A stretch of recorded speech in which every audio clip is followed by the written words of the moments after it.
Hello students, जैसा कि हमने चैप्टर 1 को फिनिश कर दिया है। चैप्टर 1 में हमने पढ़ा था मेल और फीमेल गैमेटोफाइट्स। मेल गैमेटोफाइट्स में मैंने आपको वैरायटी ऑफ हायरार्की बताई थी। फीमेल गैमेटोफाइट कैसे बना था, जिसमें एक एम्ब्रियो सैक का फॉर्मेशन हुआ था। एम्ब्रियो सैक में आपके वैरायटी ऑफ सेल्स थी, जिसमें आपकी एंटीपोडियल सेल थी, सिनर्जिड सेल्स थी। ओके, इसके अलावा उसमें एग सेल थी और 2 पोलर न्यूक्लियाई थे। तो फाइनली हमारा ये स्ट्रक्चर था, जिसमें हमने पोलन ग्रेन कैसे बनता है स्टार्टिंग से बात करें। स्पोरोजिनस टिश्यू होता है। स्पोरोजिनस टिश्यू को सारे एक लेयर होती हैं जो कवर किए होती हैं। फिर उसमें स्पोरोजिनस टिश्यू के अंदर स्पोर्स होते हैं। वो आपके जो इसमें लाइक आपके स्पोरोजिनस टिश्यूज के अंदर स्पोरोजिनस सेल्स होती है, जिसको माइक्रोस्पोर मदर सेल्स भी कहते हैं, जिसके अंदर माइक्रोस्पोर्स बनते हैं। लेटर ऑन यही माइक्रोस्पोर पोलन ग्रेन में कन्वर्ट होते हैं। फिर पोलन ग्रेन अपने आप को मैच्योर करता है और उसमें एक 3 सेल की स्ट्रक्चर बनती है और पोलन ट्यूब का फॉर्मेशन होता है। ये था मेन स्ट्रक्चर। तो उसमें हमने पढ़ा था कि स्पोरोजेनेसिस कैसे होता है, फिर पोलन ग्रेन मैच्योर कैसे होता है। हमने ये देखा था कि मेल गैमेटोफाइट कैसे बनता है। ठीक है। तो मतलब इसमें स्पोरोजेनेसिस कैसे होता है, फिर स्पोरोजेनेसिस के बाद स्पोर बनते हैं, जो कि मेल गैमेटोफाइट की प्राइमरी सेल होती है। लेटर ऑन फिर आपका डेवलप्ड मेल गैमेटोफाइट बनता है। तो फिर हमें शुरू किया था आपका फीमेल रिप्रोडक्टिव सिस्टम पे। हमने जो गायनोशियम देखा था, गायनोशियम का जो इंडिविजुअल मेंबर था, जो कार्पल कह सकते हो, पिस्टल कह सकते हो, या मेगास्पोरोफिल कह सकते हो। उसमें से क्या होता है कि वही प्रोसेस इसमें भी रहता है। इसमें न्यूक्लियस एज स्पोरोजिनस टिश्यू की तरह काम करता है, जो कि पैरेन्काइमेटस होती है, जिसके एक इंडिविजुअल सेल्स को हम मेगास्पोर मदर सेल्स भी कहते हैं या फिर एमएमसी भी कहते हैं, जिसमें कि मियोसिस होता है और एक मेगास्पोर बनता है। फर्दर यही मेगास्पोर मैंने बताया था कि 4 मेगास्पोर बनते हैं, जिसमें से एक ही फंक्शनल होता है और 3 डैमेज हो जाते हैं। तो एक फंक्शनल मेगास्पोर लेटर ऑन यही एक एम्ब्रियो सैक का फॉर्मेशन करता है। और ओके, तो यही लाइक डिवीजन, यही प्रोसेस चलता रहता था जो हमने फर्स्ट मॉड्यूल में पढ़ा था।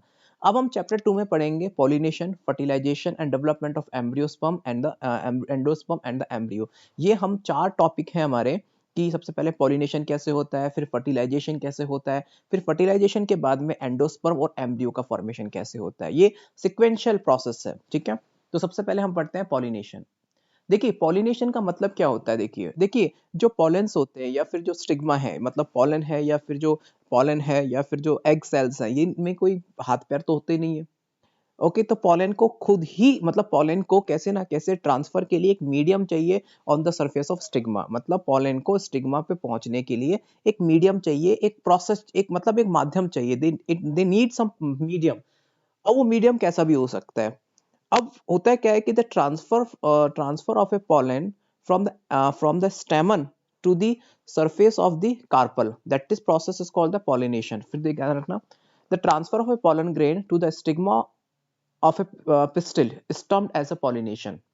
पॉलिनेशन का मतलब होता है, देखिए जब यहाँ से एंथर से पॉलन को स्टिग्मा के ऊपर जब ट्रांसफर किया गया, इसी को ही transfer of pollination, transfer of pollen बोला। अब होता है क्या है कि liberation of pollen grain from a pollen sac is essential for a pollination.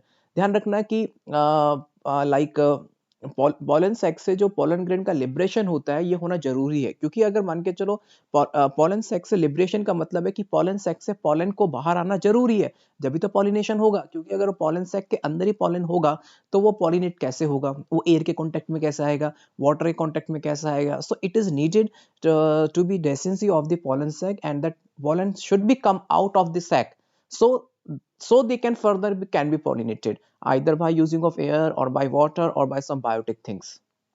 ठीक है। The transfer of a pollen grain from a pollen sac to the stigma take place by a various means। मतलब ये बहुत सारे methods होते हैं जिसके through pollen grain transfer हो सकता है from a anther to the stigma। ये इंसेक्ट की, देखिए बाय द वे इसमें 3 तरीके होते हैं, 2 तरीके ही होते हैं। एक होता है एबायोटिक, जिसमें कोई मतलब लिविंग ऑर्गेनिज्म का कोई पार्टिसिपेशन नहीं होता, मतलब एयर के थ्रू हो सकता है, वाटर के थ्रू हो सकता है। दूसरा होता है बायोटिक, जिसमें किसी लिविंग ऑर्गेनिज्म का कोई रोल होता है, मतलब कोई स्नेल है, कोई बैट है, या फिर कोई लिविंग ऑर्गेनिज्म उसमें पार्टिसिपेट करता है। तो देखिए पॉलिनेशन एक इंपॉर्टेंट स्टेप्स है। तो अब पॉलिनेशन भी वैरायटी हो सकती है, किस किस तरह के पॉलिनेशन हो सकते हैं। ठीक है। अब आपके पॉलिनेशन, यहाँ पे 2 टाइप के पॉलिनेशन है, एक है सेल्फ पॉलिनेशन, एक है क्रॉस पॉलिनेशन।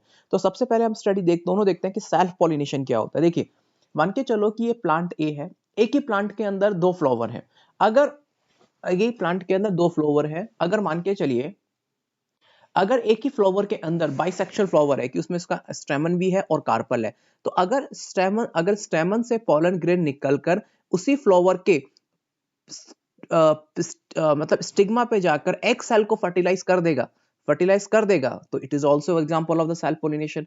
और अगर फ्लावर वन के एंथर से पॉलन ग्रेन निकलकर वो उसी प्लांट में प्रेजेंट दूसरे फ्लावर के एक सेल को फर्टिलाइज करेगा, तो it is also example of self pollination. मतलब देखिए दो एक तरीके हो सकते हैं, एक ही फ्लावर, एक ही प्लांट है, एक प्लांट में या तो उसी फ्लावर में उसी फ्लावर के ही पॉलन उसी फ्लावर के एक सेल को फर्टिलाइज कर दे, so it is also example of self pollination. या दो फ्लावर है, एक फ्लावर के पॉलन सेक से पॉलन निकले और it get transfer on the second flower, और सेकंड फ्लावर में एग सेल को फर्टिलाइज कर दे, तो ये भी सेल पॉलिनेशन होता है। मतलब सेल पॉलिनेशन कहाँ हुआ, विद इन अ प्लांट ही हुआ, चाहे प्लांट के फ्लावर में हो, फ्लावर के मतलब फ्लावर में ही चल रहा हो, या एक फ्लावर से दूसरे फ्लावर में चल रहा हो, तो ये हो गया सेल पॉलिनेशन। क्रॉस पॉलिनेशन क्या होगा, अगर इस फ्लावर का पॉलन निकल के दूसरे फ्लावर के स्टिग्मा पे जाके उसको फर्टिलाइज करेगा, तो उसको क्रॉस पॉलिनेशन बोलते हैं। अब देखिए सेल पॉलिनेशन में दो तरीका हो गया, कैसे, अगर एक ही फ्लावर के अंदर प्रेजेंट स्टेमन, उसमें प्रेजेंट दूसरे स्टेम मतलब जो कार्पल है, अगर उसको फर्टिलाइज कर दे, so it is also example of self pollination. और अगर फ्लावर वन से पॉलन निकलने के बाद दूसरे फ्लावर में प्रेजेंट गाइनोशियम को फर्टिलाइज कर दे, तो it is also example of self pollination. Cross pollination क्या होगा, if the pollen transfer occur from a one flower to the next flower of a second plant, तो इसे क्रॉस पॉलिनेशन कहते हैं। तो सेल पॉलिनेशन में दो ऑप्शंस हो सकते हैं और क्रॉस पॉलिनेशन में एक ही ऑप्शन होता है। ठीक है, चलिए हम थोड़ा सा और डिटेल में देखते हैं इसको। देख ध्यान रखना, जब भी सेल पॉलिनेशन होगा तो प्रॉब्लम क्या होता है कि सेल पॉलिनेशन हुआ मतलब देखिए एक ही प्लांट की जेनेटिक कैरेक्टरिस्टिक, जैसे मान के प्लांट ए है, तो इस प्लांट की जेनेटिक कैरेक्टरिस्टिक तो एक जैसी है। अगर फ्लावर वन का पॉलन उसी फ्लावर वन के कार्पल को फर्टिलाइज कर दे, तो भी जेनेटिक कैरेक्टरिस्टिक एक ही होगी। या फिर फ्लावर वन का पॉलन फ्लावर टू के ओवेरी को फर्टिलाइज कर दे, तो भी जेनेटिक कैरेक्टरिस्टिक ऐसे होगी। तो मतलब फ्लावर वन और फ्लावर टू से बनने वाले जो प्रोडक्ट्स हैं, फर्टिलाइजेशन के बाद बनने वाले जो प्रोडक्ट हैं, क्योंकि फ्लावर के फर्टिलाइजेशन के बाद बनता है फ्रूट, तो मतलब उसके फ्रूट की जो जेनेटिक कैरेक्टरिस्टिक है उसमें कोई वेरिएशन नहीं आएगा। और क्रॉस पॉलिनेशन में you will always observe the variations along with the inheritance. तो इसलिए हमेशा क्रॉस पॉलिनेशन में क्या होता है, आपको हमेशा वेरिएशंस मिलेंगे, लेकिन सेल्फ पॉलिनेशन में आपको किसी भी तरह के कोई वेरिएशंस स्टडी नहीं होंगे। ठीक है, अब ये देखिए सेल्फ पॉलिनेशन, ये क्रॉस पॉलिनेशन। और एक चीज और देखिए, अगर एक आप खुद सोचिए, क्रॉस पॉलिनेशन समझ में आएगी हमें। सेल्फ पॉलिनेशन में दो ऑप्शन बताया कि विद इन अ फ्लावर, या फिर प्लांट का एक फ्लावर दूसरे फ्लावर को फर्टिलाइज करे। देखिए ये तो अगर मान के चलो एक ही प्लांट के पास में अगर स्टेमन भी है और कार्पल भी है, तो एक ही फ्लावर है, मान के चलो इसके पास मान के चलो मान के चलो इसके पास स्टेमन भी है और उसके पास कार्पल भी है, एग्जांपल के लिए। ठीक है,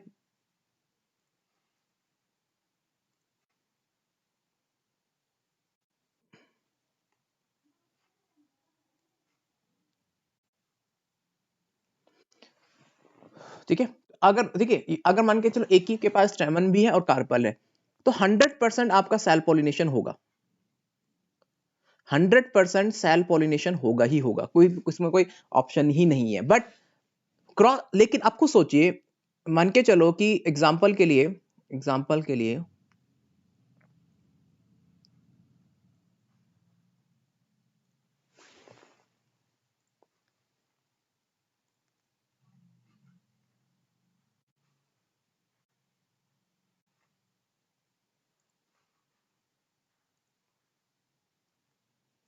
ठीक है, अब मान के चलो कि फ्लावर वन के पास स्टेमन था और फ्लावर टू के पास कार्पल था, मतलब उसके पास खुद का कार्पल नहीं था। तो अब क्या होगा, दूसरा चांसेस ये हो सकता है कि इसके स्टेमन का मतलब पॉलन ग्रेन निकलकर इसके कार्पल को फर्टिलाइज कर दे। दो ऑप्शन ही हो सकते हैं, लेकिन क्या होता है कि ये जो दूसरा ऑप्शन मैंने अभी बताया ना, ये वाला ऑप्शन, इसमें सेल पॉलिनेशन के चांसेस कम होते हैं। क्योंकि क्या होता है कि अगर एक पॉलन, जो यहां से पॉलन निकला, वो इसके फ्लावर को क्रॉस पॉलिनेट भी कर सकता है, और ये यहां के भी कर सकता है। देखिए एक स्टेमन है, उसके पास पॉलन है, अब वो पॉलन तो उसी फ्लावर को भी फर्टिलाइज कर सकता है और चाहे तो दूसरे फ्लावर को भी फर्टिलाइज कर सकता है। तो इस केस में इसको बोलते हैं गिटनोगैमी। देखिए अगर ये वाला हो रहा है ना, विद इन फ्लावर होता है, उसे बोलते हैं ऑटोगैमी, और अगर ये हो रहा है इसे बोलते हैं गिटनोगैमी। तो गिटनोगैमी के चांसेस क्या होते हैं, थोड़े कम रहते हैं, लेकिन ऑटोगैमी के चांसेस कंफर्मली हैं। क्योंकि अगर एक पॉलन है, जरूरी थोड़ी ना है कि वो उसी फ्लावर के पॉलन को फर्टिलाइज करे, हो सकता है कि वो मन गया दूसरे फ्लावर को फर्टिलाइज कर सकता है, दूसरे प्लांट के फ्लावर को फर्टिलाइज कर सकता है। तो ये कुछ वेरिएशंस हैं जो भी हम स्टडी करेंगे। ओके, देखिए चलिए, देखिए यहां पे भी आप देख सकते हो, थोड़ा सा यहाँ पे जो एग्जांपल है, देखिए autogamy with in a flower. अगर मान के चलो एक फ्लावर का पॉलन दूसरे फ्लावर के कार्पल को फर्टिलाइज करता है तो उसे कहते हैं गिटनोगेमी।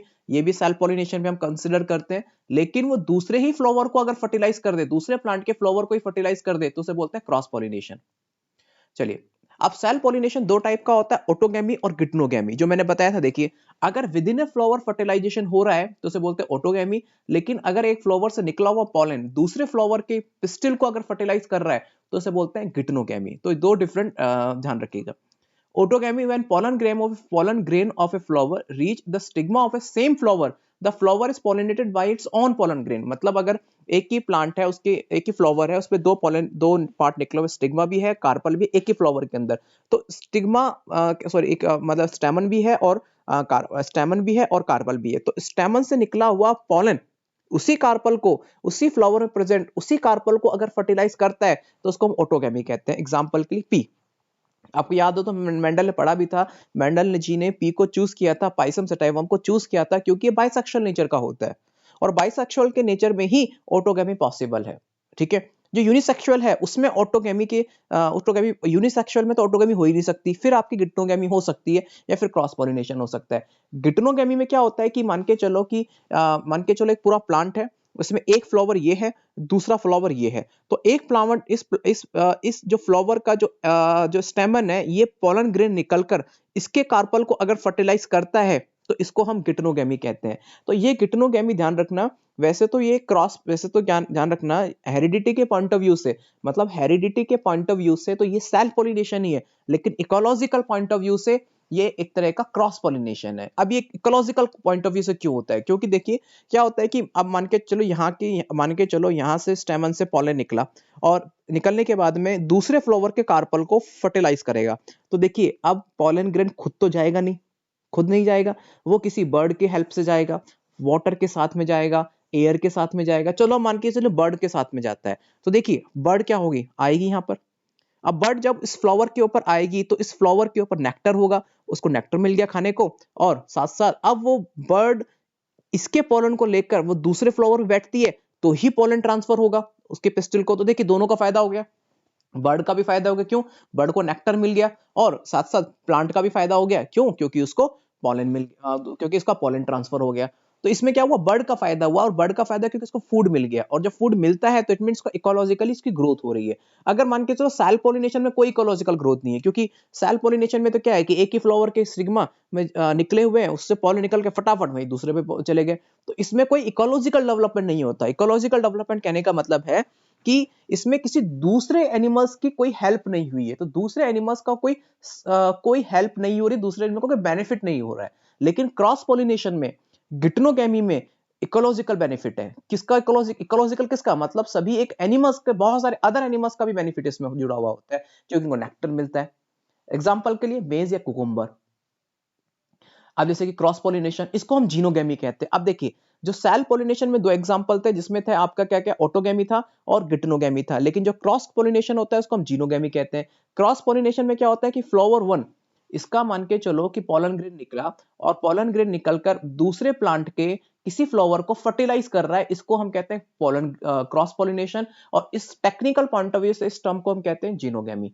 अब सुन लीजिएगा, फ्लावर वन से जो पोलन निकला, वो निकलने के बाद में दूसरे प्लांट के एक फ्लावर को जाके फर्टिलाइज कर रहा है, and that process is called the cross pollination. और इसी टेक्निकल पॉइंट ऑफ व्यू इसी टर्म को हम जेनोगेमी कहते हैं।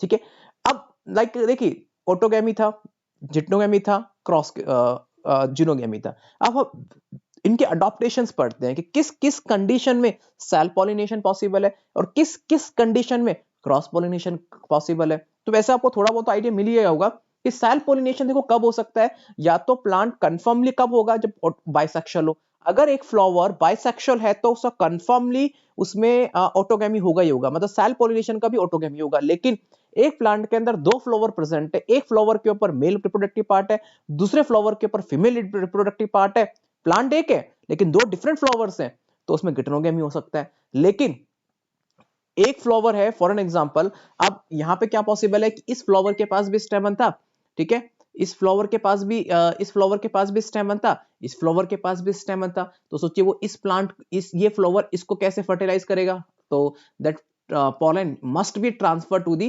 Flower one of plant B, जब भी पॉसिबल है। तो ऐसे मतलब वैरायटी ऑफ अडॉप्टेशन है जो हमें देखने होंगे अभी। ओके, मैं दोबारा समझा देता हूं। मान के चलो अगर ऐसा होता कि इसके ऊपर एंथर है, ठीक है, इसके ऊपर कार्पल है, सॉरी इसके ऊपर दोनों के पास एंथर एंथर है। अब देखिए अगर एंथर है तो मान के चलो कि अगर जो एंथर है तो इससे जो पोलन ग्रेन निकलेगा, अब वो इसको फर्टिलाइज तो कर ही नहीं सकता ना, क्योंकि दोनों पास एंथर है। और अगर इन केस लकीली अगर इसके पास में गायनोशियम है तो ही तो पोलन ग्रेन जाके इसको फर्टिलाइज करेगा। तो मतलब अब समझ में आया कहने का मतलब क्या है। तो मतलब अगर दोनों के पास सेम रिप्रोडक्टिव पार्ट प्रेजेंट है तो वो कैसे सेल्फ पॉलिनेशन होगा, तो क्रॉस पॉलिनेशन ही पॉसिबल है। चलिए आगे चलते हैं। अब आते हैं एडवांटेजेस क्या है। देखिए एडवांटेजेस सेल्फ पॉलिनेशन क्या और डिसएडवांटेजेस क्या है, दोनों देखेंगे हम। एडवांटेजेस क्या होता है, देखिए पॉलिनेशन तो होगा ही होगा, कंफर्म है, क्योंकि भैया अगर एक ही बाइसेक्सुअल है और उसमें एक में मेल है एक में फीमेल रिप्रोडक्टिव पार्ट है, तो पॉलन तो बिना लॉस हुए उसको फर्टिलाइज कर ही देंगे ना। पोलन का लॉस कब हो सकता है कि जब पोलन किसी हवा के थ्रू ट्रांसफर हो जाए, वाटर के थ्रू ट्रांसफर हो जाए, 100 में 100 के 100 पोलन ट्रांसफर हुए, लेकिन पहुंचेगा कोई एक ही दो। जरूरी थोड़ा नहीं कि आप क्या कहते हैं जो क्या कहते हैं जो कोई बर्ड्स कोई अर्जुन की तरह है कि जहां उसने पोलन उठाया और सही निशाने पे जाके तीर लगेगा, ऐसा कोई जरूरी तो है नहीं। सही निशाने पे जाके तीर लगेगा, हो सकता है कि पोलन निकला तो सही लेकिन पहुंचा नहीं, पॉसिबल है। तो मतलब लॉसेस पॉसिबल है in case of the cross pollination, लेकिन सेल्फ पॉलिनेशन में तो पॉसिबल ही नहीं है, क्योंकि जब उसको दूसरा रिप्रोडक्टिव पार्ट मिल ही गया, अपोजिट रिप्रोडक्टिव पार्ट मिल ही गया, तो सोचिए अपोजिट रिप्रोडक्टिव पार्ट मिल गया तो क्रॉस पॉलिनेशन का कोई पॉसिबिलिटी नहीं है। प्योरिटी लाइन हमेशा मेंटेन रहती है, क्यों, कि प्योरिटी लाइन इसलिए ऑलवेज मेंटेन रहती है, क्यों, क्योंकि वेरिएशंस नहीं आते हैं, जो वेरिएशंस नहीं आएंगे तो प्योरिटी हमेशा मेंटेन रहेगी। तीसरा, पोलन ग्रेन कभी पॉलिनेशन ऐसा ना हो, ऐसा चांस ही नहीं है, और नहीं होगा तो फिर पोलन कभी वेस्ट नहीं होगा। लेकिन इसके डिसएडवांटेजेस भी हैं। डिसएडवांटेजेस कैसे, क्योंकि जेनेटिक ब्रीड्स नहीं डेवलप होती। मैंने आपको बताया कि जेनेटिक्स में हमेशा इनहेरिडिटी के साथ साथ वेरिएशन की भी स्टडी करनी पड़ती है। यहाँ सेल पॉलिनेशन में इनहेरिडिटी तो हो रही है लेकिन वेरिएशंस नहीं है, और वेरिएशंस आने चाहिए। That is the nature of rule, that is not a nature of me, that is not a rule of me, that is nature of the rule of nature.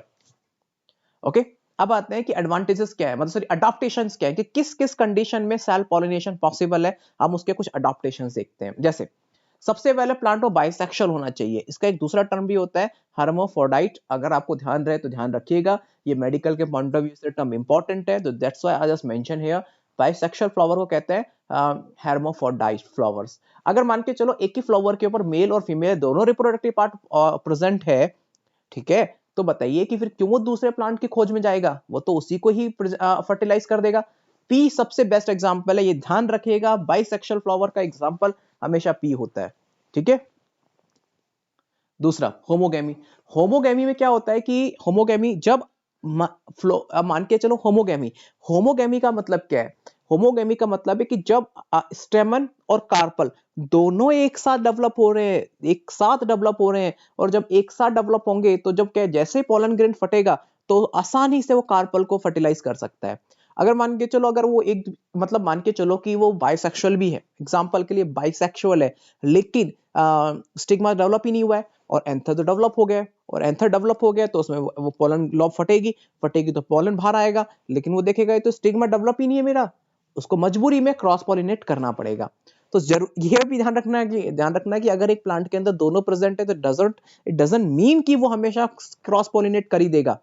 होमोगमी भी पूरी तरह कंप्लीटली पॉसिबल है, होनी चाहिए homogamy. Cleistogamy सुनिए क्या होता है। नेक्स्ट है क्लिस्टोगेमी। देखिए दो तरीके के प्लांट होते हैं। एक प्लांट में क्या होता है कि एक दो तरीके के फ्लावर होते हैं। एक फ्लावर में एग्जाम आपको सोचिए, मान के चलो एक फ्लावर है, एक फ्लावर में आपने देखा कि इसके स्टिग्मा और लाइक आई मीन टू से कार्पल और एंथर दोनों बाहर निकले हुए हैं, ऐसे हवा में निकले हुए हैं, दोनों हवा में निकले हुए। अब हवा में निकले हुए हैं तो हो सकता है कि विंड की वजह से, एयर की वजह से उसके पोलन ग्रेन गलती से दूसरी जगह ट्रांसफर हो जाए, पॉसिबिलिटी है ना। लेकिन क्लिस्टोगेमी क्या होता है, क्लिस्टोगेमी में हमेशा अगर मान के चलो दूसरी पॉसिबिलिटी क्या है कि आपके जो स्टेमन और जो आपके कार्पल है उन दोनों ने वो दोनों क्या हुआ मतलब पेटल्स और सेपल की वजह से क्लोज हो गए, मतलब बाहर निकले ही नहीं। अब जब बाहर ही नहीं निकले तो उनके पास तो दुनिया उन्होंने देखी ही नहीं। अब जब बाहर की दुनिया उन्होंने देखी ही नहीं तो उसको अंदर ही अंदर फर्टिलाइज होना पड़ेगा। और ऐसे प्लांट्स को हम कहते हैं, ऐसे फ्लावर को कहते हैं क्लिस्टोगेमस फ्लावर। ध्यान रखना, क्लिस्टोगेमस फ्लावर वो फ्लावर होते हैं जो कभी भी ओपन नहीं होते हैं। अब देखिए उनके क्या होता है कि उनके एंड्रोशियम और गाइनोशियम को पेटल और सेपल कवर करके रख लेते हैं। अब जब कवर करके रखेंगे तो उनके एंड्रोशियम ने आज तक जब बाहर की दुनिया नहीं देखी है तो अंदर की दुनिया से काम चलाना होगा। तो ऐसे फ्लावर को कहते हैं क्लिस्टोगेमस फ्लावर। तो बाइसेक्शुअल में मान के चलो, जैसे कि अगर आपके एंड्रोशियम और गैनोशियम दोनों बाहर की तरफ है, जैसे हम कहते हैं चेस्मोगेमस फ्लावर, अब वो दोनों बाहर की तरफ है। अब बाहर की तरफ है, ऊपर की तरफ है, और पेटल सेपल नीचे की तरफ है, और वो दोनों बाहर निकले हुए हैं। और बाहर निकले हुए हैं तो भैया बाहर, अब देखिए एक आपने देखा होगा कि जब एक छोटा बच्चा क्या होता है घर में रहता है तो उसको हमेशा बाहर जाने की ललक होती है, इच्छा होती है, like they want to be outside, they don't want to be stay at home. क्यों? क्योंकि उसे बाहर की दुनिया देखने का मन है। तो वो बाहर जब निकल चुके हैं तो हो सकता है कि वो पॉलेंस गलती से कहीं उसके कार्पल को फर्टिलाइज ना करके कहीं गलती से बाहर ना चले जाए।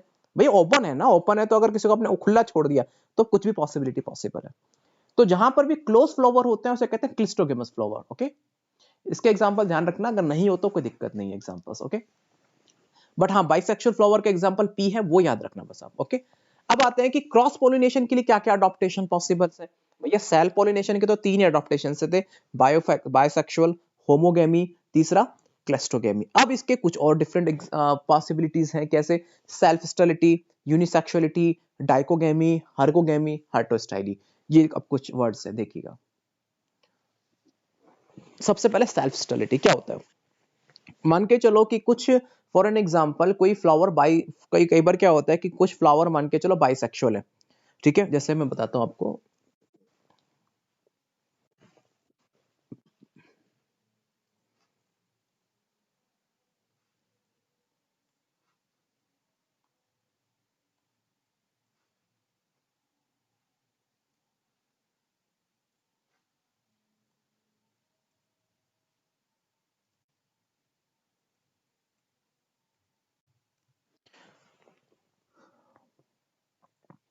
ओके, मान के चलो कि एंथर से पॉलन निकला। ओके, और कार्बल तक, मैं तो वर्ड जो वो चेंज कर देता हूँ, मार्कर, ताकि वो समझ में आ जाए। एंथर से मान के चलो पॉलन निकला और कार्बल तक पहुंच गया, बाइसेक्सुअल है, पहुंच गया। लेकिन कई बार क्या होता है कि उसका कार्पल ही मना कर देगा, भैया मुझे तुम्हारा पॉलन ग्रेड नहीं चाहिए। कहते हैं ना, घर की मुर्गी दाल बराबर। क्यों? घर का है नहीं जी, मुझे बाहर से पॉलन चाहिए। इसे कहते हैं सेल्फ स्टेरिलिटी। कहते हैं ना, जहां हम रहते हैं हमें वही चीज बेकार लगती है और बाहर की दुनिया अच्छी लगती है। तो सेल्फ स्टेरिलिटी यही होता है। कुछ प्लांट्स के फ्लावर अपने ही पोलन ग्रेन को एक्सेप्ट करने से मना कर देते हैं, इसे कहते हैं सेल्फ स्टेरिलिटी। ये होता है, क्या होता है कि सभी तरह के अडॉप्टेशंस हैं। कहने का मतलब बाइसेक्सुअल भी है, ठीक है, बाइसेक्सुअल भी है, होमोगेमी भी है, क्लिस्टोगेमस भी है, लेकिन फिर भी वो स्कार्पल मना कर देगा कि अपना पोलन ग्रेन नहीं चाहिए, मुझे पता है कि मेरा पोलन ग्रेन कैसा होगा, मुझे नहीं चाहिए, मुझे सिर्फ बाहर का पोलन ग्रेन चाहिए। इसको कहते हैं सेल्फ स्टेरिलिटी। मतलब सेल्फ, खुद ने स्टेराइज मना कर दिया है, वो अपने आप के पोलन ग्रेन को फर्टिलाइज करने से मना कर देगा। That is called the self sterility. Unisexuality and decline. देखिए, यूनिसेक्सुअलिटी में क्या होता है कि मान के चलो एक ही प्लांट में केवल एक ही तरह का, एक ही तरह का रिप्रोडक्टिव पार्ट प्रेजेंट है। मतलब मान के चलो एक एक पूरा प्लांट है, एक प्लांट के अंदर 4 फ्लावर है और चारों के पास एंड्रोशियम है, गायनोशियम किसी के पास नहीं है। या फिर सारों के पास गाइनोशियम है, एक के पास एंड्रोशियम नहीं है। अब मजबूरी में उन्हें फर्टिलाइजेशन तो करना जरूरी है, क्योंकि रिप्रोडक्टिव सिस्टम नहीं चलेगा तो नेचर कैसे चलेगी। तो इसलिए क्या होता है, उनको मजबूरी में दूसरे प्लांट के फ्लावर पे डिपेंड होना पड़ता है, क्योंकि उस प्लांट में जितने भी फ्लावर्स थे सारों के पास एक ही तरीके का रिप्रोडक्टिव ऑर्गन प्रेजेंट था। ठीक है, तो क्या होता है यूनिसेक्सुअलिटी, जो बेसिकली क्या होता है कि क्रॉस पॉलिनेशन जब पॉसिबल होता है जब उसके फ्लावर में केवल एक ही तरीके का रिप्रोडक्टिव पार्ट प्रेजेंट रहता है। अब जैसे इट मे बी नोटेड, जैसे प्लांट है रिबर्ड लूफा एंड बॉटल ग्राउंड लिगेरिनिया, इसमें both type of unisexual flower are produced on a same plant, and cross pollination in such cases is gynogamy type, which is considered as a cell type of cell pollination। अब जैसे कि एक example दिया, एक exception दिया हुआ है कि जैसे कि जो लेगेरिनिया है, जो बोटल ग्राउंड एक प्लांट होता है जिसमें जैसे मतलब एक फ्लावर है, एक प्लांट है, उसके दो फ्लावर है, एक के पास एंड्रोशियम है, एक के पास गाइनोशियम है। ओके, एक के पास एंड्रोशियम है, दूसरे पास गाइनोशियम है। होते हुए भी ओके, तो इसमें क्या होता है कि अब उसमें ऐसा माना क्या गया है कि अब हम इसमें ये बोला गया है कि गिट्नोगैमी को भी आप क्रॉस पोलिनेट कर सकते हो, क्योंकि इकोलॉजिकल पॉइंट ऑफ व्यू से माना है, जेनेटिकल पॉइंट ऑफ व्यू से पॉसिबल नहीं है कि एक के पास एंड्रोशियम है, एक के पास गाइनोशियम है, तो उसी फ्लावर में तो फर्टिलाइज चल नहीं रहा, उसका पॉलन निकल कर दूसरे फ्लावर को फर्टिलाइज कर रहा है, तो हम गिट्नोगैमी कहते हैं। और ये भी एक हम जो कि है सेल पोलिनेशन का part, but you can consider as is cross pollination अगर आप यूनिसेक्सुअलिटी को एक इंपॉर्टेंट फैक्टर मानते हैं तो।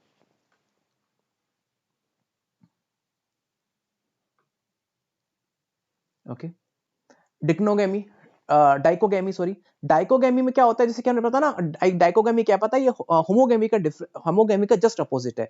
होमोगेमी में क्या होता है कि एंड्रोशियम और गाइनोशियम दोनों एक ही टाइम पर दोनों ही एक टाइम के ऊपर मैच्योर हुए थे, लेकिन इस केस में एंड्रोशियम और गाइनोशियम डिफरेंट डिफरेंट टाइम पर मैच्योर हो सकते हैं, इसे हम डाइको। अब देखिए डिफरेंट डिफरेंट टाइम पे मैच्योर हो गए, बाइसेक्सुअल भी है, लेकिन डिफरेंट डिफरेंट टाइम पे मैच्योर हो रहे हैं, तो सोचिए कैसे उसमें सेल पॉलिनेशन होगा।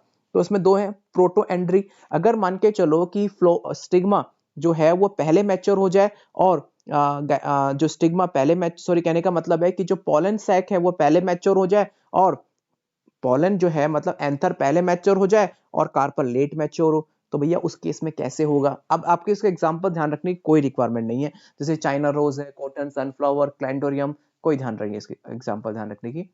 अब हो गया प्रोटो एंड्री। ओके, ये प्रोटो एंड्री हो गया, ये होता है एक, मुझे नाम चेंज करना याद नहीं रहा। ओके, ये होता है बेटा, बता देता हूं आपको, इसको प्रोटो एंड्री नहीं होता, ये प्रोटो गाइनी होता है।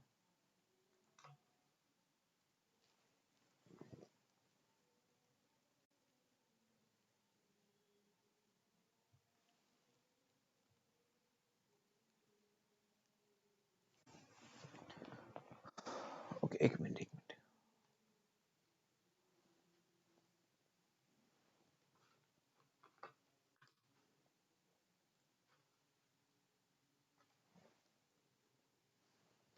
एक मिनट एक मिनट एक मिनट।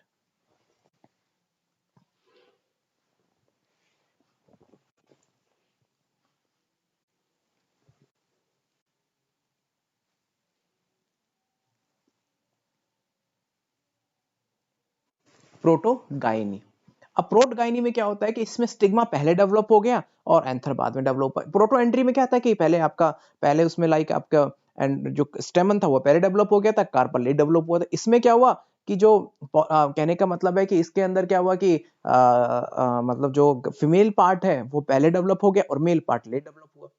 जैसे कि इसमें ब्रेसिकेसी है, रोजेसी है, मिसेली है, फिकस पेंजिलिसिस है, इसमें बहुत सारे एग्जांपल, बट आप उतना ध्यान रखो जितना आप ध्यान रख सकते हो, ज्यादा ध्यान अगर नहीं ध्यान रखे तो कोई प्रॉब्लम वाली बात नहीं, एग्जांपल ध्यान रखने की कोई जरूरत नहीं है। ठीक है, मेडिकल लेवल में एग्जांपल्स आते हैं और वो भी एक दो एग्जांपल्स होते हैं। राइट नाउ आपको एग्जांपल्स अगर याद नहीं रहते हैं तो कोई बहुत बड़ी प्रॉब्लम आपको नहीं होगी। ओके, वैसे नहीं होगी, टेंशन मत लेना। ठीक है, ठीक है, तो ये था कब कि जब मान के चलो, ये कब था कि ये जब था, मान के चलो ये जब था, एक मिनट बेटा, ये जब था कि कहने का मतलब ये जब था कि जब पोलन ग्रेन मतलब मेल और रिप्रोडक्टिव पार्ट दोनों डिफरेंट डिफरेंट टाइम पे लाइक फर्टिलाइज बड़े हो रहे हो। मतलब ये ध्यान रखना, बाइसेक्सुअल होते हुए भी ये प्रॉब्लम है। बाइसेक्सुअल तो है, लेकिन प्रॉब्लम क्या है कि मान के चलो कि प्रोटोएंड्री है, मतलब ये एंड्रोशियम में, ये गाइनोशियम में बेचारा अनडेवलप हो गया, तो उसके पोलन ग्रेन तो निकल गए। अब वो ढूंढेगा भैया मेरा एंड्रोशियम, मेरा तो गाइनोशियम अभी डेवलप ही नहीं हो, तो मैं कहां जाऊं, मजबूरी में इसको क्रॉस पोलिनेट करना पड़ेगा। अगर प्रोटोगाइनी है तो प्रोटोगाइनी है तो वो मान के चलो ये गाइनोशियम है और ये आपका एंड्रोशियम है। अब होगा क्या, अब वो गाइनोशियम डेवलप है, उसको नीड है कि मुझे पोलन ग्रेन आके फर्टिलाइज करे, और ये तो बेचारे डेवलप ही नहीं हुए भी, तो मजबूरी में वो वेट करेगा कि ठीक है कि दूसरा पोलन ग्रेन भी अब मुझे फर्टिलाइज कर दे तो ठीक है, ऐसा ना हो कि मेरी उम्र चली जाए और जब जाके पोलन ग्रेन डेवलप हो, फिर मैं क्या करूंगी। तो यही रीजन होता है। हार्कोगेमी में क्या होता है, पोलन सैक और स्टिग्मा के बीच में, पोलन सैक और स्टिग्मा के बीच में एक बैरियर रहता है, मतलब पॉलन सैक और लाइक स्टिग्मा के बीच में एक स्ट्रक्चरल बैरियर रहता है जिसकी वजह से पॉलिनेशन नहीं हो पाता। अब इस क्या स्ट्रक्चरल बैरियर होगा? देखिए, डिफरेंट टाइम पर ओरिजिनेट होना तो एक वन ऑफ द बैरियर है, लेकिन पॉलन सैक और स्टिग्मा के बीच में एक स्ट्रक्चरल बैरियर है जिसकी वजह, स्ट्रक्चरल मतलब कोई ऐसी प्रॉब्लम दोनों के बीच में आ जाती है कि वो दोनों के बीच में ऐसी कोई स्ट्रक्चरल प्रॉब्लम आ जाती है कि वो एक उसके पॉलन अपने ही ओवरी को फर्टिलाइज नहीं कर सकते। तो वो क्या प्रॉब्लम है? जैसे एक फैमिली है क्रायोफाइलेसी, उसमें जो स्टाइल की जो लेंथ है, मान के चलो जैसे कि मैं आपको दिखाता हूं, इसमें मैं आपको पहले वाला बता रहा हूं, इसमें मान के चलो ये स्टिग्मा है और ये आपको ये दिख रहा है, ये स्टाइल है।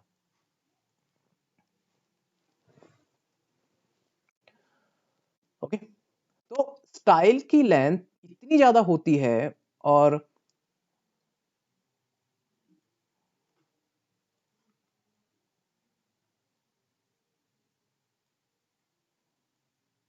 ये पॉलन ग्रेन की, आप सोचिए ये ऊपर स्टिग्मा है, ये वाला पार्ट तो स्टिग्मा है, ये स्टाइल है, और ये स्टाइल की लेंथ इतनी ज्यादा होती है कि इससे निकलने वाला जो पॉलन ग्रेन है, ये पॉलन ग्रेन यहां तक पहुंच ही नहीं पाता है, मतलब उसके स्टिग्मा तक, क्योंकि अगर मान के चलो हाइट ही इतनी बड़ी है तो भैया पॉलन ग्रेन क्या उछक के जाएगा? नहीं जाएगा ना, पॉलन ग्रेन थोड़ा उछक कर पहुंचेगा, पॉसिबल नहीं होता। तो सिग्निफिकेंटली इतनी ज्यादा हाई होती है कि पॉलन ग्रेन पहुंच नहीं पाता। ठीक है, तो उसकी वजह से क्या होता है कि ये हार्कोगेमी होता है। हार्कोगेमी का मतलब यही है कि हार्कोगेमी की स्ट्रक्चरल बैरियर है, मतलब कि स्टाइल की हाइट, देखिए स्टाइल ऊपर चला गया तो स्टिग्मा अपने आप ऊपर चला गया। अब जब स्टिग्मा इतना ऊपर चला गया तो क्या पॉलन गिर गया उछक के जाएगा ऊपर? उछक के थोड़ी ना जंप करके ऊपर जाएगा, पॉसिबल नहीं होता। तो इस केस में स्ट्रक्चरल बैरियर बन गया। ठीक है, ओके। तो क्या होता है कि अब जैसे कि यहाँ पे लिखा भी हुआ है, अब एक दूसरा है कि इन ग्लोरिसा dehiscency of the pollen grain is such that the pollen grain are shared at far a distance place, so that's why self pollination is possible। अब दूसरा एग्जांपल क्या दिया है कि एक फ्लावर है ग्लोरियसा। अब उसमें क्या होता है, जब पॉलन ग्रेन फटता है ना तो इतना तेजी से फटता है कि पॉलन दूर जाके गिरते हैं। अब जब दूर जाके गिरेंगे तो अपने ही ओवरी को कैसे फर्टिलाइज करेंगे? दो डिफरेंट है, आप एग्जांपल्स में ध्यान रखिएगा, आप केसेस आप सिर्फ डिफरेंट केसेस ध्यान रखिए। एक केस में क्या हुआ कि स्टाइल इतना ऊपर चला गया कि पॉलन ग्रेन ही नहीं पहुंच पा रहे। दूसरे में क्या हुआ कि पॉलन इतना तेजी से फटा कि पॉलन बहुत दूर जाके गिरे। तो उसके से आप देखिए, अब आपको लग रहा होगा सर इतने इतने डिफरेंस क्यों होते हैं? क्योंकि ये देखिए, ये इवोल्यूशन है। जहां बायोलॉजी में कोई क्वेश्चन का आंसर नहीं है तो वो इवोल्यूशन है, समझ लीजिए। ये इवोल्यूशंस होते हैं कि देखिए अब इतनी सारे स्पीसीज है तो कहीं ना कहीं वेरिएशंस तो मिलेगा आपको, हर एक जैसा समान तो नहीं होगा। हेट्रोस्टाइली, हेट्रोस्टाइली में क्या होता है, देखिए two types of flower are found in the primula. इनमें से क्या होता है, एक में style is longer and stamen are smaller. अब देखिए ये हार्कोगेमी था, इसमें आपको आप देखिए style is a longer and stamen are longer smaller. अगर मान के चलो हेट्रोस्टाइली में अगर स्टाइल लॉन्गर है और स्टेमन स्मॉलर है तो हेट्रोस्टाइली उस केस में हार्कोगेमी हो गया हार्कोगेमी। वो हेट्रोस्टाइली में दो कंडीशंस है, एक कंडीशन हार्कोगेमी वाली आ रही है, दूसरी कंडीशन में मान के चलो कि फॉर एन एग्जांपल ये एंथर है, ठीक है, और ये एंथर है, और मान के चलो कि ये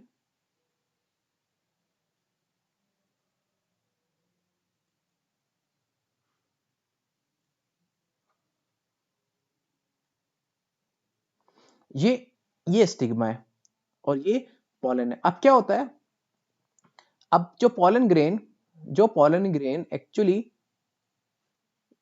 ग्रेन जो यहां से यहां आने चाहिए थे, अब वो कई बार ना आने की वजह से, विंड की वजह से दूर से चले जाते हैं, क्योंकि वो नीचे नहीं आते ना, क्योंकि विंड होगी तो कभी नीचे आने के चांसेस कम होंगे, पैरेलल लेके जाएंगे तो दूर जाने के चांसेस ज्यादा होते हैं।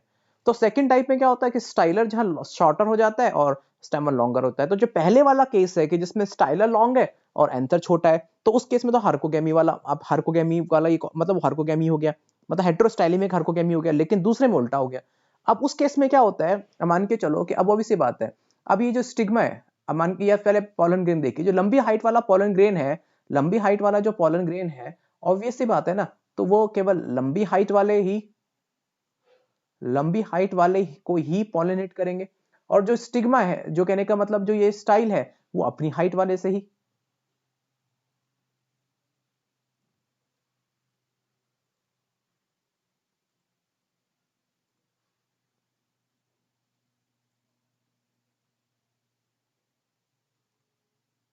तो वो अपनी हाइट वाले, मतलब कहने का मतलब है कि जैसे आई मीन टू से, एक मिनट रुकिएगा, आई मीन टू से, तो जो अब स्टिग्मा है जो छोटी है, तो वो स्मॉलर स्टेमन, अब जो स्मॉलर जो स्टेमन है, जैसे फॉर एग्जांपल ये स्मॉलर स्टेमन है, तो ये स्मॉलर स्टेमन से फर्टिलाइज होगी, तो मतलब अपनी अपनी हाइट के अकॉर्डिंग ही फिर फर्टिलाइज होंगे। अब ये ध्यान रखना, एक ही फ्लावर के अंदर स्टेमन बहुत बड़ा निकल गया, ओवरी बहुत छोटी रहेगी, मतलब कहने का स्टिग्मा छोटा, एक ही फ्लावर के अंदर है, तो आप कैसे उसमें स्ट्रक्चर बैरियर आ गए? तो दोनों पॉसिबिलिटी है, ध्यान रखना। ये हम देखिए, आप जैसे कि यूनिसेक्सुअल हुआ तो कोई प्रॉब्लम ही नहीं है, लेकिन सेल्फ स्टेरिलिटी, हर्कोगेमी, हर्टोस्टाइली, हेट्रोस्टाइली, डाइकोगेमी, ये जितने भी थे ना, ये बाइसेक्सुअल फ्लावर के अंदर ये प्रॉब्लम आ रही है। जब जाकर बाइसेक्सुअल फ्लावर के अंदर ये प्रॉब्लम आ रही है, जब जाकर हम ये डिफरेंट डिफरेंट कंडीशन देख रहे हैं। तो क्रॉस पॉलिनेशन में क्या है, ध्यान रखना, क्रॉस पॉलिनेशन में अगर यूनिसेक्सुअल है, तो भैया फिर इसमें कोई कंडीशन, कोई दूसरी कंडीशन का मतलब ही नहीं है, फिर तो हेर्कोगेमी, ये गैमी वो गैमी, मतलब ही नहीं लगता। लेकिन अगर एक प्लांट बाइसेक्सुअल है, तो बाइसेक्सुअल में ये वेरिएशंस फिर वैलिड है, फिर ये वेरिएशंस होने, मतलब बाइसेक्सुअल होते हुए भी वो प्लांट कई बार क्रॉस पॉलिनेट करेगा बिकॉज ऑफ दिस, हेट्रोस्टाइली की वजह से, हेर्कोगेमी की वजह से, डाइकोगेमी की वजह से, या फिर सेल्फ स्टेरिलिटी की वजह से। ठीक है, हम सेल्फ स्टेरिलिटी को थोड़ा सा और डिटेल में देखेंगे बाद में। ओके, मैंने आपको जो बताया, क्योंकि इकोसिस्टम हर बार आपको एक स्टेबिलिटी के लिए उसमें कुछ वैरायटी होनी चाहिए। अब आता है कि मेथड ऑफ क्रॉस पॉलिनेशन, ये हम थोड़ा सा क्लास में देखेंगे, हल्का फुल्का देख लेते हैं। क्रॉस पॉलिनेशन के बहुत सारे मेथड हैं, एबायोटिक हो सकता है, बायोटिक हो सकता है। एबायोटिक के अंदर विंड या वाटर से होता है, बायोटिक में बहुत सारे बर्ड्स हैं, एनिमल्स हैं, उनके थ्रू होता है। ठीक है, अब हम ये यहाँ से हम शुरू करेंगे कि लाइक एबायोटिक में कौन कौन से आते हैं, ओके, बायोटिक में कौन कौन से आते हैं, ये हम थोड़े से वर्ड हम पढ़ेंगे पहले कल। ओके, अब हम ये कल, अब जैसे मैं हल्का फुल्का हम थोड़ा बहुत आइडिया ले लेते हैं, हल्का फुल्का आइडिया ले लेते हैं। जैसे वेरियस एबायोटिक फैक्टर्स होते हैं, जो कि एबायोटिक मतलब जो कि लिविंग नहीं है, जैसे कि एयर है, वाटर है। अगर मान के चलो एयर के थ्रू हो रहा है तो उसको हम एनिमोफिली कहते हैं, वाटर के थ्रू होता है तो उसको हम हाइड्रोफिली कहते हैं। हाइड्रोफिली में भी दो तरह की वैरायटी आ सकती है, एक होती है एपीहाइड्रोफिली, एक होती है हाइपोहाइड्रोफिली। देखिए, जो वैसे ध्यान रखना कि जो सेल पॉलिनेशन के लिए जो रिक्वायर्ड एजेंट है, जो सेल पॉली जो मतलब पॉलिनेशन के लिए जो एजेंट है, जो पॉलिनेट करते हैं, उनको हम एजेंट कहते हैं। तो एजेंट दो तरीके के, एक एबायोटिक है, दूसरा बायोटिक। एबायोटिक जो नॉन लिविंग है, बायोटिक जो लिविंग है। और हमेशा बायोटिक के थ्रू ही हमेशा पॉलिनेशन सबसे ज्यादा होगा। और ये क्वेश्चन मैं आपसे पूछ रहा हूं, मुझे आंसर बताइएगा कि क्यों सबसे ज्यादा पॉलिनेशन फेवरेबल होता है और लाइक होना चाहिए विद द बायोटिक। एबायोटिक से ना होता है और होना भी नहीं चाहिए, हमेशा बायोटिक के थ्रू ही होना चाहिए। इसका एक आंसर आप बताएंगे मुझे। अब एबायोटिक में क्यों ऐसा होता है, और एबायोटिक में भी दो तरीके से हो सकता है, एक एयर के थ्रू जिसको हम एनिमोफिली कहते हैं, एक होता है वाटर के थ्रू जिसको हम हाइड्रोफिली कहते हैं। अब हाइड्रोफिली में दो तरीके के होते हैं, एपीहाइड्रोफिली, एक होता है हाइपोहाइड्रोफिली। देखिए, वाटर में क्या होता है, दो तरीके के प्लांट होते हैं, एक तो वाटर के सरफेस के ऊपर, एक वाटर के अंदर। जो वाटर के सरफेस के ऊपर प्लांट है, उनमें अगर वाटर के थ्रू, देखिए वाटर के थ्रू किसमें पॉलिनेशन होगा, जो प्लांट वाटर में। और वाटर में प्लांट दो जगह हो सकते हैं, वाटर के सरफेस पे और वाटर के अंडरग्राउंड एरिया में। अगर वाटर के सरफेस के ऊपर है, वाटर के सरफेस के ऊपर है, तो उसमें अगर वाटर के थ्रू पॉलिनेशन हो रहा है तो उसमें कहेंगे एपीहाइड्रोफिली। और अगर कोई प्लांट वाटर के सबमर्ज में है, नीचे की तरफ है, उसमें वाटर के थ्रू पॉलिनेट हो रहा है, तो उसमें कहेंगे हाइपोहाइड्रोफिली। ठीक है, अब आते हैं कि बायोटिक के थ्रू। अब जैसे उसमें बर्ड है, इंसेक्ट है, बैट है, तो बर्ड के थ्रू होता है तो उसमें एंटेनोफिली, इंसेक्ट के थ्रू होता है तो इसमें ऑर्थिनोफिली, और बैट के थ्रू होता है तो कैरोपेट्रियोफिली। तो ये डिफरेंट वर्ड्स हैं। देखिए, अब हम ये लाइक, अब ऐसा नहीं है कि आपको टफ लग रहा होगा, लेकिन इतना टफ नहीं है, वन बाय वन। अब देखिए, एनिमोफिली है, हाइड्रोफिली है, ओके, इसमें जैसे कि एंटेमोफिली है, ऑर्थिनोफिली है, ओके, और बैट या किसी के थ्रू होता है। तो ये ऐसे डिफरेंट वर्ड, डिफिकल्ट वर्ड नहीं है, आसान वर्ड है। ठीक है, ओके, हम देख लेते हैं थोड़ा सा, इसमें क्या कहते हैं, हल्का फुल्का देख लेते हैं एनिमोफिली में क्या होता है, जब एयर के थ्रू पॉलन ग्रेन का ट्रांसफर होता है। अब देखिए एयर के थ्रू पॉलन ग्रेन का ट्रांसफर हो रहा है तो ऑब्वियस सी बात है कि एयर के थ्रू बहुत लॉन्ग डायरेक्शन तक होगा, क्योंकि जितनी विंड की डायरेक्शन होगी या विंड की स्पीड होगी, हवा की जितनी स्पीड होगी उतना दूर तक लेके जाएगा। तो ये क्या होता है, बहुत नंबर में होता है, क्योंकि एयर क्या होता है, जब पॉलन सैक फटेगा तो एयर की अगर स्पीड बहुत हाई है तो वो एयर बहुत ज्यादा ही पॉलेंस को एक डायरेक्शन से दूसरी डायरेक्शन पे लेके जाएगा।